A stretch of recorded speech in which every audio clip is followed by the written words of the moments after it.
दान सभी धर्मों में पवित्र माना गया है। हिंदुओं में दान का महत्व सभी शास्त्रों में समझाया गया है।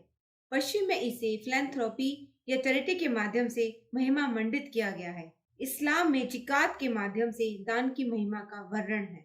दान देने का भाव है। हम अक्सर प्रकृति या परमात्मा से सब लेते हैं। जीवन की सभी आवश्यक वस्तुएं जैसे प्राणों के लिए वायु, प्यास के लिए जल, भूख के लिए भोजन, ये सब हम प्रकृति से लेते हैं। ऐसे में देने का भाव बहुत पवित्र है। दान सिर्फ धन ही नहीं, प्रेम, संवेदना या ऐसा कुछ जो हमारे पास है, जो हम बिना शर्त किसी को दे, वो सब हो सकता है। अंग्रेजी में एम्पैथी या शेयरिंग भी दान के ही रूप है। एक और शब्द दान के साथ आता है, दक्षिणा। जब हम किसी ब्राह्मण को दान में कुछ देते हैं तो दक्षिणा के रूप में भी कुछ और देते हैं। ये सिर्फ हिंदू धर्म में ही है कि दान के साथ साथ दक्षिणा भी दी जाती है। बाकी सब धर्मों में देना सिर्फ दान तक ही सीमित है।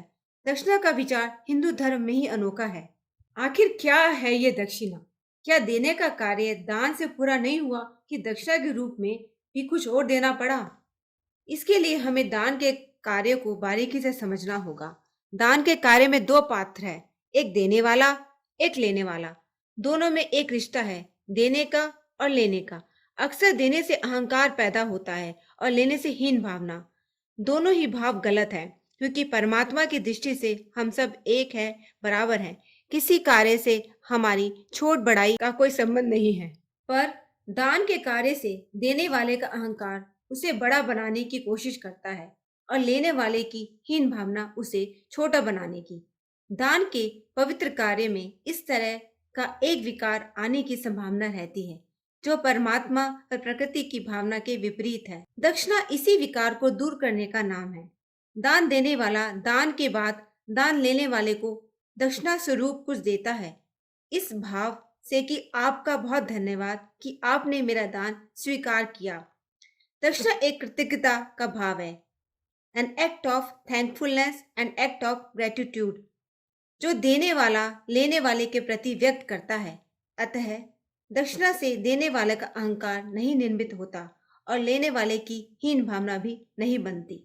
इससे उनके रिश्ते में छोटे बड़े के विकार की संभावना खत्म हो जाती है और वो बराबर बने रहते हैं, जैसे प्रकृति का मूल भाव है। ठीक से समझे तो यह बिल्कुल तार्किक है, वेरी लॉजिकल। दान लेने वाला दान देने वाले को इनकार भी कर सकता था, पर दान लेकर उसने दान देने वाले को एक अवसर दिया देने का, कार्य पूर्ण करने का। इसलिए देने वाले का धन्यवाद का भावना दक्षिणा के रूप में बिल्कुल उचित है। अक्सर दान को पवित्र तभी माना जाता है जब वह गुप्त रूप से दिया जाए। देने वाले को यह ना पता हो कि लेने वाला कौन है, लेने वाले को यह ना पता हो कि देने वाला कौन। तब न अहंकार निर्मित होगा, न हीन भावना, और दान की पवित्रता बनी रहेगी। पर अगर हम प्रत्यक्ष रूप से दान दे रहे हैं तो दान की गुप्तता या एनोनिमिटी नहीं रहती। ऐसे में दक्षिणा देकर हम दान की पवित्रता को बचाने की कोशिश करते हैं। तो अगली बार जब दान के बाद दक्षिणा देने की बारी आए तो इसे पूरे धन्यवाद के भाव से दे कि पंडित जी ने हमारे दान को स्वीकार कर हम पर कृपा की और हमें सेवा का अवसर दिया है।